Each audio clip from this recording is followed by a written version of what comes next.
नमस्कार,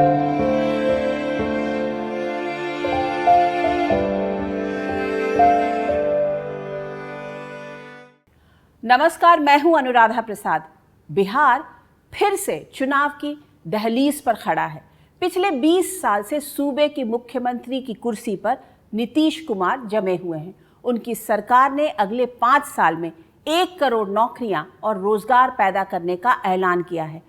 बिहार में उद्योगों की बहार लाने के लिए एक नई मुख्य औद्योगिक नीति लाने की तैयारी है। इतना ही नहीं, इसी महीने एक आइडिया फेस्टिवल भी शुरू होने वाला है, जिसका मकसद है स्टार्टअप के लिए 10,000 आइडिया जुटाना। इसके बाद एक्सपर्ट टीम चुनिंदा स्टार्टअप आइडिया को बाजार और निवेशकों से जोड़ेगी। Out of box startup ideas को सरकार की ओर से 10 लाख रुपए की फंडिंग दी जाएगी। पर सवाल ये उठता है कि अभी ये सब क्यों हो रहा है? अचानक मुख्यमंत्री नीतीश कुमार के ज्ञान चक्षु कैसे खुल गए? विकास पुरुष और सुशासन बाबू के नाम से अपनी चमकदार पहचान बनाने वाले नीतीश कुमार उद्योग धंधा लगाने में कैसे पीछे छूट गए? किसी भी राज्य की तस्वीर बदलने के लिए 20 साल का समय कम नहीं होता। पर दुख की बात यह है कि बिहार की तस्वीर उस रफ्तार से नहीं बदली जिस रफ्तार से पूरा देश बदल रहा है। मैं बिहार में पैदा हुई, पली बढ़ी। वहाँ लोकनायक जयप्रकाश नारायण की अगुवाई में संपूर्ण क्रांति के कुछ पल भी देखे। उस क्रांति से निकले नेताओं को सत्ता के शीर्ष पर पहुंचते भी देखा है। मैं 1980 के दशक में पढ़ाई के लिए दिल्ली आई और यहीं की होकर रह गई। मेरे कई सहयोगी 1990 के दशक में पढ़ाई के लिए दिल्ली आए और यहीं के होकर रह गए। उनमें से ज़्यादातर का बिहार से कनेक्शन होली, दिवाली, छठ, शादी ब्याह और रिश्तेदारी तक रह गया। एक तरह से वो नॉन रेसिडेंट बिहारी हो गए। मेरे जहन में हमेशा यही सवाल आता है कि आखिर ऐसा क्यों है? देश के दूसरे राज्यों की तरह बिहार में फैक्ट्रियां क्यों नहीं लगी? क्यों उद्योगपति बिहार में कारखाने लगाने से बचते रहे? बिहार में प्रति व्यक्ति आय राष्ट्रीय औसत से आधे से भी कम क्यों है? बिहार के पिछड़ेपन के लिए नीतियों में खामी रही या शासन प्रशासन की नीयत ठीक नहीं रही? सामाजिक न्याय की आंधी में औद्योगिक विकास को हाशिए पर धकेलने के लिए आखिर जिम्मेदार कौन है? आज से अगले कुछ हफ्ते तक बिहार से जुड़े गंभीर मुद्दों को टटोलने की कोशिश करेंगे अपनी खास सीरीज दर्दे बिहार क्यों नहीं बदला बिहार में।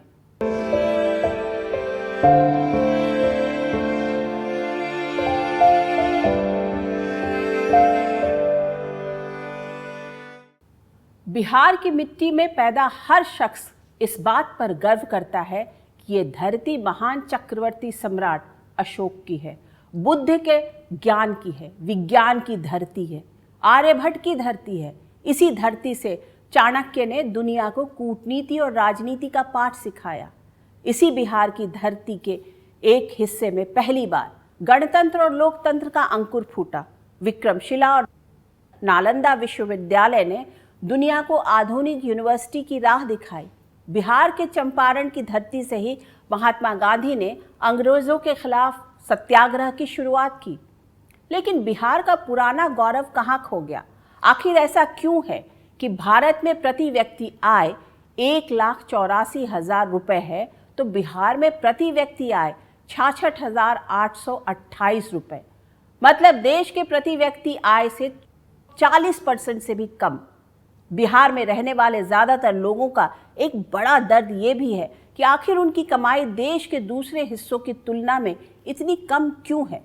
उनके बिहार में फैक्ट्रियां और कारखाने देश के अन्य राज्यों की तरह क्यों नहीं हैं? हैरानी की बात यह है कि चुनाव नज़दीक आने के साथ ही नीतीश कुमार की सरकार नई मुख्य औद्योगिक नीति लाने की तैयारी में है, जिसका ड्राफ्ट करीब करीब फाइनल बताया जा रहा है। दावा ये भी किया जा रहा है कि नीतीश सरकार की नई औद्योगिक नीति देश के दूसरे राज्यों की तुलना में ज़्यादा अट्रैक्टिव, इंडस्ट्री फ्रेंडली और प्रदेश में इन्वेस्टमेंट लाने वाली होगी। अब सवाल उठता है कि आखिर चुनाव से ठीक पहले नई औद्योगिक नीति लाने की ज़रूरत क्यों पड़ी? पिछले 20 साल से नीतीश कुमार की सरकार क्या कर रही थी? ऐसी नीति की ज़रूरत उन्होंने पहले क्यों नहीं महसूस की?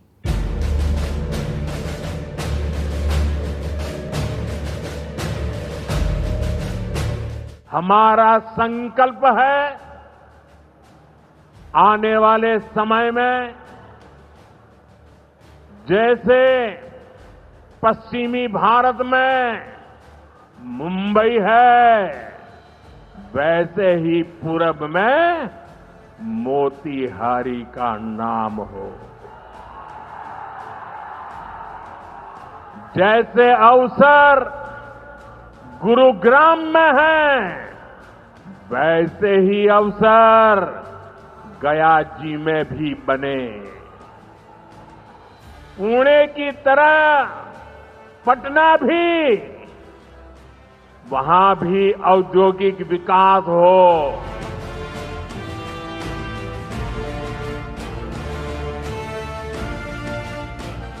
प्रधानमंत्री मोदी ने जब मोतीहारी की जमीन से अपने संकल्प का जिक्र किया तो बिहार के ज्यादातर युवाओं के मन में एक ही सवाल उठ रहा होगा कि आखिर अब तक उनका राज्य कल कारखानों के मामले में इतना पिछड़ा क्यों रहा। चुनाव करीब आते ही सूबे के मुख्यमंत्री नीतीश कुमार को नौकरी और रोजगार की याद क्यों आने लगी। दरअसल बिहार के चुनावी अखाड़े में इस बार रोजगार और पलायन का मुद्दा ड्राइविंग सीट पर है। बिहार पूरे देश में सबसे गरीब राज्य है। सबसे ज्यादा पूरे देश में बेरोजगारी नहीं है तो बिहार है। सबसे ज्यादा अगर पलायन कहीं है किसी राज्य में है तो बिहार है। हाल ही में नीतीश सरकार ने अगले 5 साल में बिहार में 1 करोड़ नौकरी और रोजगार पैदा करने का लक्ष्य तय किया है। बिहार आइडिया फेस्टिवल के जरिए 10,000 बेहतरीन स्टार्टअप आइडिया जुटाने की तैयारी है। चुनिंदा बिजनेस आइडिया को 10 लाख रुपए तक की फंडिंग, स्कॉलरशिप और इंक्यूबेशन सपोर्ट की बात कही जा रही है। इतना ही नहीं, एक नई उद्योग नीति भी लाने की तैयारी हो चुकी है। हम लोगों ने लगभग ड्राफ्ट फाइनल कर लिया है। विभिन्न राज्यों की पॉलिसी को बेंचमार्क भी किया, हम क्या बेहतर ऑफर कर सकते हैं, तो वो उस पर हम लोग लगभग फाइनल स्टेज में हैं और कुछ समय बाद हम लोग मंत्रिपरिषद में ले जाएंगे उसको स्वीकृति के लिए। तो ये मुख्य औद्योगिक नीति हुई। उसके अलावा हम कुछ 4 सेक्टरल पॉलिसी पे भी काम कर रहे हैं। लेकिन ये सब अभी क्यों हो रहा है? पहले इस बारे में मुख्यमंत्री नीतीश कुमार और उनके उद्योग मंत्रियों ने क्यों नहीं सोचा? 2005 से ही नीतीश कुमार सूबे के मुख्यमंत्री की कुर्सी पर हैं। बीच में कुछ महीनों के लिए उनके इशारे पर ही जीतन राम मांझी सीएम बनाए गए और हटाए गए। उसके बाद से लगातार मुख्यमंत्री की कुर्सी नीतीश कुमार के पास ही है। ऐसे में सवाल उठता है कि उद्योग लगाने और रोजगार पैदा करने को लेकर जो फुर्ती नीतीश कुमार अब दिखा रहे हैं, वो पिछले 20 वर्षों में क्यों नहीं दिखाई? देश के दूसरे हिस्सों की तरह बिहार में फैक्ट्रियां और कारखाने क्यों नहीं लगे? इस सवाल का जवाब कभी नीतीश सरकार में उद्योग मंत्री रहे श्याम रजक कुछ इस अंदाज में देते हैं। उद्योग आने के लिए कुछ चीज़ें जरूरी होती हैं। एक तो एयरपोर्ट आपका हो जहां इंडस्ट्री लगे, इंडस्ट्री लगाने वाले लोगों के लिए ज़मीन की उपलब्धता हो, तीसरा लॉ ऑर्डर सही हो, चौथा जो उसके मजदूर होते हैं और फिर रॉ मटेरियल हो वो वहाँ हो। चौथा चीज़ है कि उनको टैक्सेस का में ज़्यादा से ज़्यादा रिबेट हो तो और वहाँ का लॉ ऑर्डर अच्छा हो। इकोनॉमिक सर्वे ऑफ बिहार 2024-25 में एनुअल सर्वे ऑफ इंडस्ट्रीज के आंकड़ों में बताया गया है कि 2013-14 में बिहार में ऑपरेशन फैक्ट्रियों की संख्या 3,132 थी। वहीं देश में 1,85,690 रही। अगले साल प्रदेश में फैक्ट्रियों की संख्या घटकर 2,942 हो गई तो देश में बढ़कर 1,89,466 हुई। 2015-16 में बिहार में रह गई 2,918 फैक्ट्रियां और देश भर में चालू फैक्ट्रियों की संख्या हो गई 1,91,062। 2018-19 में प्रदेश में चालू फैक्ट्रियों का ग्राफ थोड़ा सुधरा, लेकिन उसके बाद फिर आंकड़ा घटने लगा।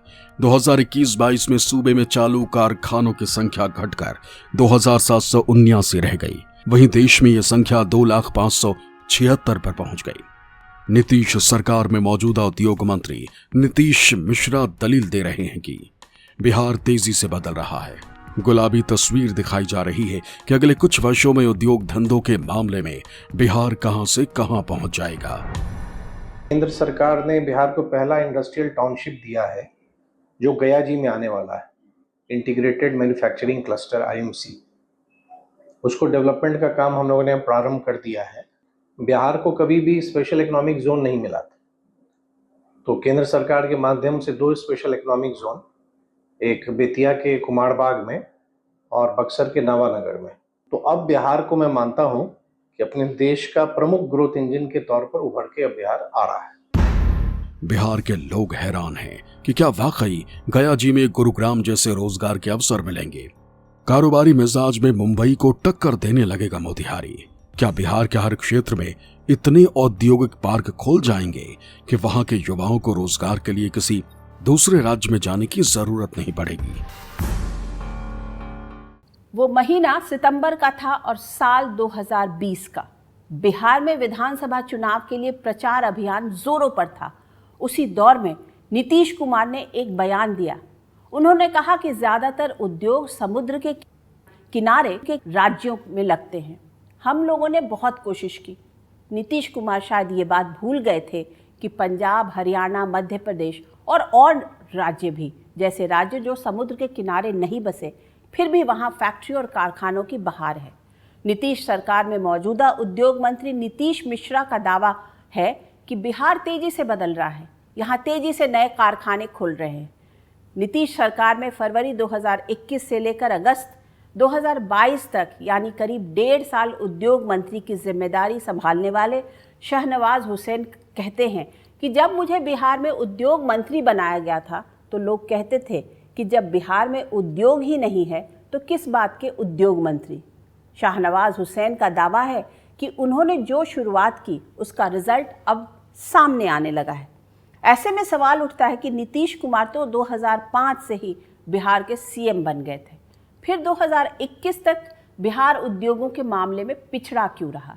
वैसे साल 2006 में भी बिहार में एक उद्योग नीति आई थी लेकिन बात नहीं बनी। फिर 2011 में एक और नीति लाई गई, तब भी बात नहीं बनी। फिर 2016 में Bihar industrial investment promotion policy आई, पर रोजगार के लिए बिहार के लोगों का देश के दूसरे राज्यों में पलायन का सिलसिला नहीं रुका। खुद JDU नेता और कभी नीतीश सरकार में उद्योग मंत्री रह चुके श्याम रजक दलील देते हैं कि भले ही बिहार में उद्योगों की बहार नहीं आई, लेकिन शून्यता भी नहीं है।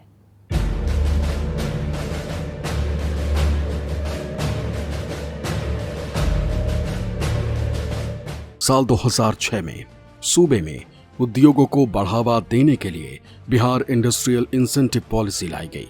इस नीति के आने के साल भर बाद तब दुनिया के 10 टॉप बिजनेस टाइकून के लिस्ट में शामिल और भारत के पहले खरबपति मुकेश अंबानी भी निवेश की संभावनाओं को टटोलने बिहार पहुंचे।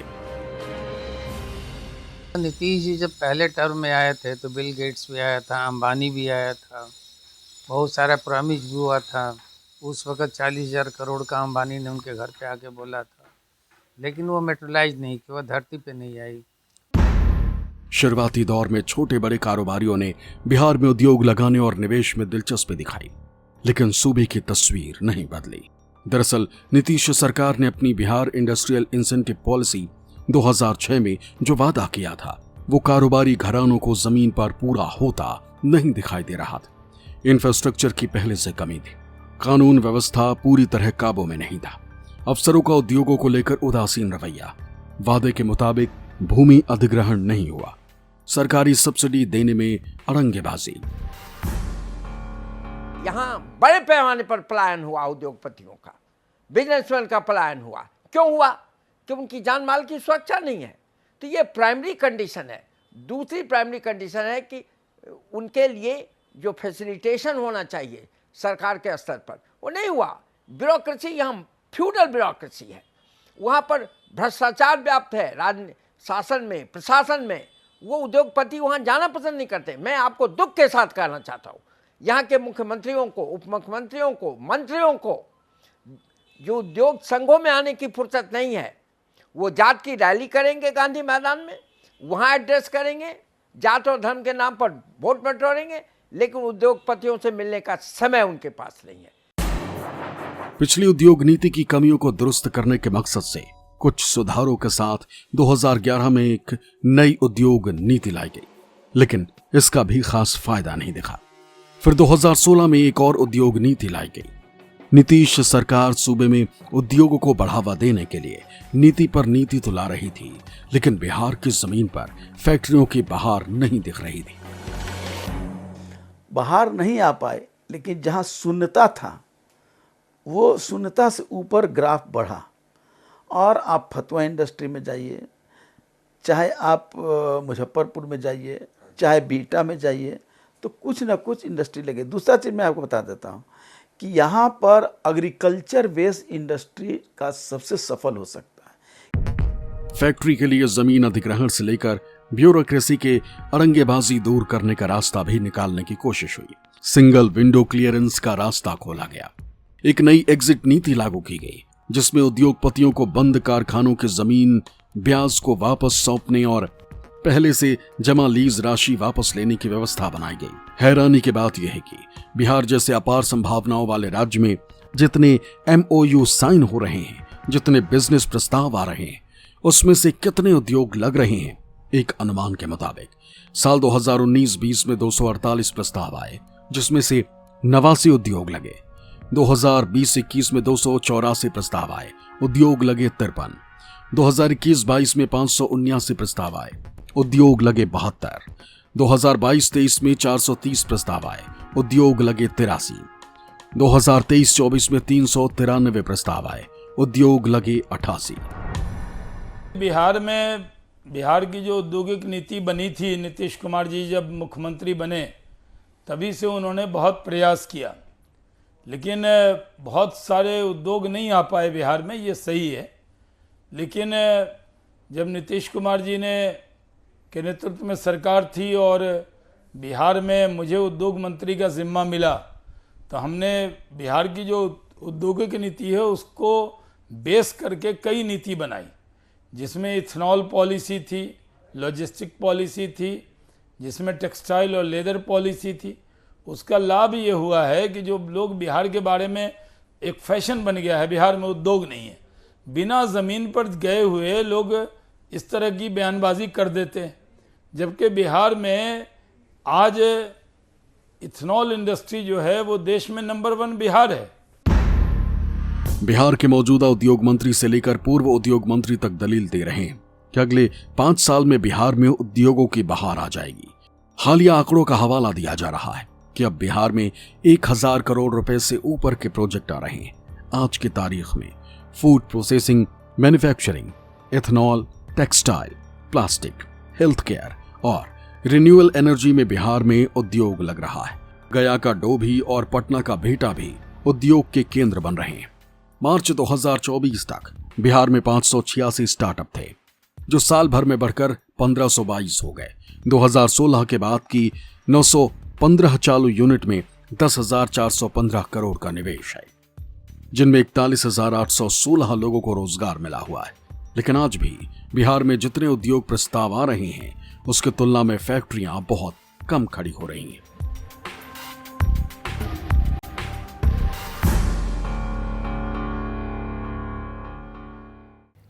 नेताओं में एक खास गुण होता है, वो लोगों को उम्मीदों के घोड़े पर तुरंत चढ़ा देते हैं।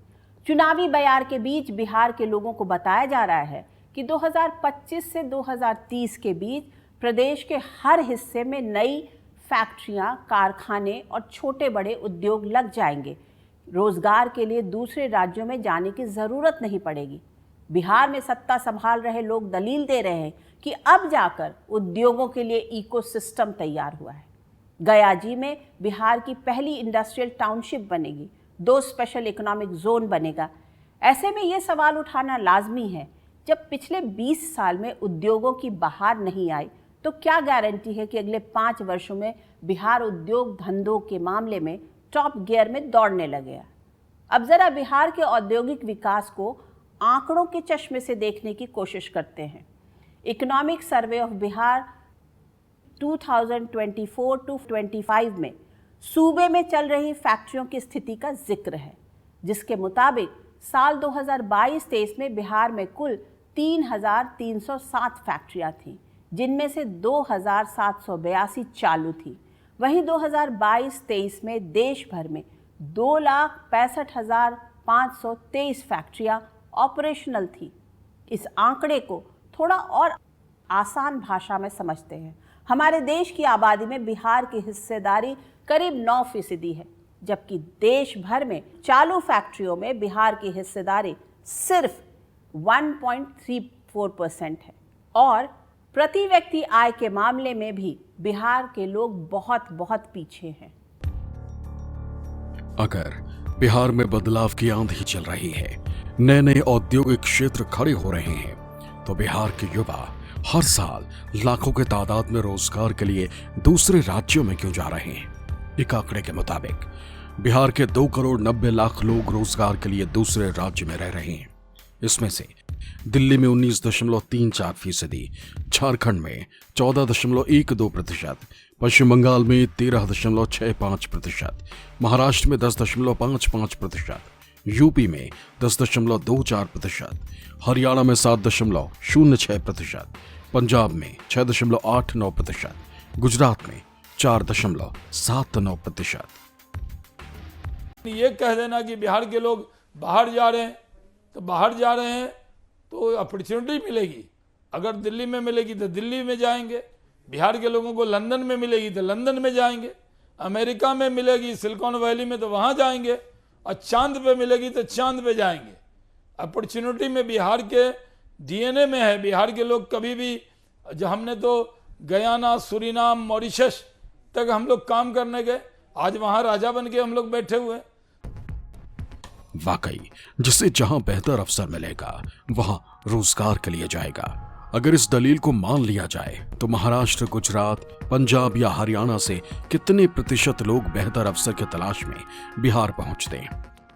पंजाब के कितने प्रतिशत मजदूर बिहार के खेतों में काम करते हैं? आंकड़े बताते हैं कि 15.8% लोग रोजगार के लिए बिहार से दूसरे राज्य में पलायन करते हैं, जबकि राष्ट्रीय औसत 6.1% है। प्रति व्यक्ति आय के मामले में भी बिहार बहुत पीछे है। साल 2011-12 में देश में प्रति व्यक्ति आय 63,462 रुपए थी, वहीं बिहार में सिर्फ 23,525 रुपए। साल 2023-24 में देश में प्रति व्यक्ति आय 1,84,205 रुपए थी, तो बिहार में सिर्फ 66,828 रुपए।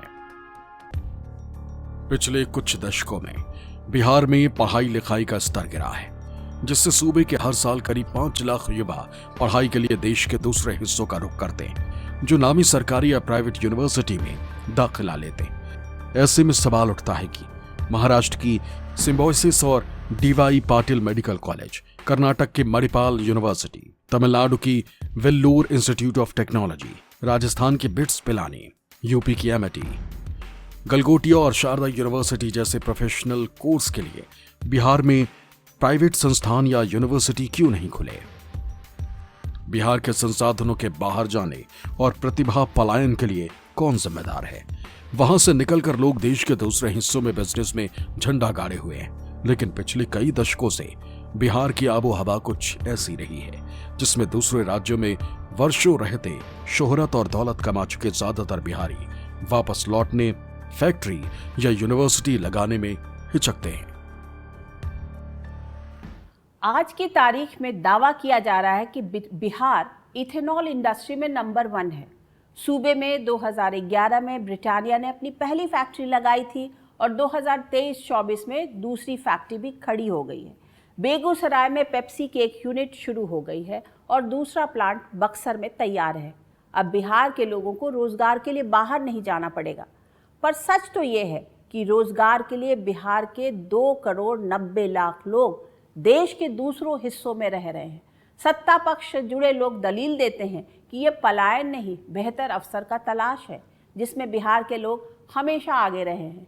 पर हकीकत ये है कि बिहार में फैक्ट्री और कारखानों का अकाल होने की वजह से युवाओं ने देश के अन्य क्षेत्रों का रुख किया।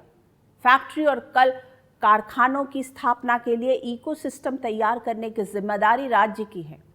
बिहार में जिस तेजी से क्राइम बढ़ रहा है, कारोबारियों की हत्या हो रही है, हर महीने औसतन 225 से अधिक मर्डर हो रहे हैं। ऐसे में अपनी जान खतरे में डालकर कारोबारी क्यों बिहार में इन्वेस्ट करना चाहेंगे? कानून व्यवस्था दुरुस्त करना राज्य की जिम्मेदारी है। गृह मंत्रालय भी नीतीश कुमार के पास ही है। उद्योग से लेकर प्रति व्यक्ति आय तक के मोर्चे पर बिहार के पिछड़ने के लिए नीतीश कुमार की जिम्मेदारी इसलिए ज़्यादा बनती है क्योंकि पिछले 20 साल से सूबे की ड्राइविंग सीट पर वही बने हैं। उनकी सीएम वाली कुर्सी तो सुरक्षित रही, लेकिन बिहार की किस्मत नहीं बदली। नीतीश राज से पहले बिहार की सत्ता में राबड़ी देवी और लालू प्रसाद यादव थे, जिन्होंने सोशल जस्टिस के एजेंडा को इस हद तक आगे बढ़ाया जिसमें उद्योगों के विकास के लिए शायद जगह ही नहीं बची। आज़ादी के बाद की केंद्र सरकार की एक खास नीति को भी बिहार के औद्योगिक पिछड़ेपन की वजह माना जा सकता है। आजादी के समय बिहार के एक हिस्से में खेतीबाड़ी के लिए उपजाऊ जमीन थी तो दूसरे हिस्से में बेहिसाब खनिज। कुदरत ने जिस बिहार को इतना धनी बनाया, उसके आजादी के बाद तरक्की के दौर में पिछड़ने की 3 खास वजह मानी जाती है। पहली, 1950 के दशक की फ्रेट इक्वलाइजेशन पॉलिसी। दूसरी, बिहार की फ्यूडल और सेमी फ्यूडल सोसाइटी, जो पारंपरिक खेती और कारोबार से इतर जाने के लिए मानसिक रूप से तैयार नहीं थी। तीसरी, वहां के सामाजिक ताने बाने और मिजाज को देखते हुए राजनेताओं और नौकरशाहों ने उद्योग लगाने में बहुत दिलचस्पी नहीं दिखाई। भारत की आधी खनिज संपत्ति इसी प्रांत की जमीन में थी, लेकिन उसका फायदा देश के दूसरे राज्यों को मिल रहा था। खनिजों के सभी हेडक्वार्टर बिहार से बाहर थे और जिससे उसका बिक्री कर उन्हीं राज्यों को मिलता था। हालांकि आजादी के शुरुआती वर्षों में बिहार में औद्योगिक विकास पर भी खासा जोर रहा। श्री कृष्ण नारायण सिंह के दौर में कोसी, चाचन, दामोदर घाटी जैसी परियोजनाएं शुरू हुई। हटिया में HEC प्लांट और बोकारो स्टील प्लांट लगा। उस दौर में सूबे में औद्योगिकरण की एक बुलंद तस्वीर बेगूसराय के बरौनी में दिखी, जहां रिफाइनरी लगी, जहां NTPC का प्लांट लगा, जहां खाद का कारखाना लगा। इससे एक ऐसा इकोसिस्टम तैयार हुआ जिसने लोगों की जिंदगी बदल दी। लेकिन 1960 के दशक में डॉक्टर लोहिया ने पिछड़ों को सत्ता में भागीदारी दिलाने के लिए जो राजनीतिक आंदोलन शुरू किया, पहली मुखर प्रयोगशाला बना बिहार। साल 1967 में बिहार में पहली गैर कांग्रेसी सरकार बनी। उसके बाद बिहार के मुख्यमंत्री की कुर्सी पर फिसलन बढ़ गई। हुक्मरानों की पहली प्राथमिकता अपनी सरकार बचाना बन गया। 1977 में कर्पूरी ठाकुर के दौर में फिर से नए सिरे से उद्योग लगाने की पहल हुई। याद होगा पटना के आसपास बीटा फतुआ में बेल्ट्रन टीवी, जब टीवी नया नया आया था, बेल्ट्रन टीवी बनने लगा था। फतुआ में साइकिल भी बनता था, स्कूटर भी बनता था। तो छोटे छोटे जो क्लस्टर बनाए गए लार्ज स्केल इंडस्ट्री के बदले, तो ये पॉलिसी में चेंजेज हुए। ठाकुर बाबू एक थोड़ा प्रैग्मेटिक टाइप के थे, वो पढ़े लिखे आदमी थे, जनसंघ के बिहार के फाउंडर थे। तो उन्होंने एक विजन देखा था इंडस्ट्रियल डेवलपमेंट का। डालमिया नगर की जो इंडस्ट्री थी उनके टाइम में बंद नहीं हुई। उन्होंने लोन भी दिया, सर्टेन इंडस्ट्रीज को प्रॉस्पर भी करने दिया। साल 1977 से 1985 के बीच बिहार सरकार में 15 से अधिक चीनी मिलों का अधिग्रहण कर लिया गया। हालात कुछ ऐसे बने कि राइस मिलों के भी शटर तेजी से गिरने लगे। अगड़ा पिछड़ा की राजनीति के बीच सवर्ण परिवारों के बच्चे पढ़ाई और रोजगार के लिए दूसरे राज्यों की ट्रेन पकड़ने लगे। 1990 में मुख्यमंत्री की कुर्सी पर लालू यादव बैठे। उन्होंने सामाजिक न्याय के एजेंडे को इतने प्रचंड प्रभाव से आगे बढ़ाया जिसमें उद्योग और औद्योगिक विकास बहुत पीछे छूट गया। बिहार की छवि कुछ ऐसी बनी जिसमें पूंजीपतियों को उद्योग लगाना घाटा या कहें पूंजी डुबाने जैसा सौदा लगने लगा। आजादी से पहले जिस बिहार में 33 चीनी मिलें हुआ करती थी, वो घटकर 9 हो गईं। सूबे में राइस मिलों की भी हालत कमोबेश शुगर मिलों जैसी ही है। ऐसे में बिहार में उद्योग और निवेश को प्रोत्साहित करने के लिए जिस नीति को लाने की तैयारी है, उसके ऑफर कारोबारी घरानों को कितना आकर्षित करेंगे, ये अभी दूर की बात है। कहने में बहुत अच्छा लगता है, Bihar first, Bihari first, make in Bihar, sell in Bihar, पर इस लक्ष्य को हासिल करने के लिए बिहार के नेता, अफसर और बिहार के लोग तीनों को मिलकर पूरी ईमानदारी से काम करना होगा। चुनावी मौसम में नए नए ऐलान वाली सोच से ऊपर उठना होगा, तभी बिहार द ग्रेट बन पाएगा। आज के इस एपिसोड में बस इतना ही। आपसे फिर मुलाकात होगी बिहार से जुड़े किसी ऐसे मुद्दे के साथ जिसे जानना और समझना हम सबके लिए ज़रूरी होगा। तब तक के लिए मुझे दीजिए इजाज़त। निष्पक्ष खबरों के लिए आप देखते रहिए न्यूज़ 24। नमस्कार।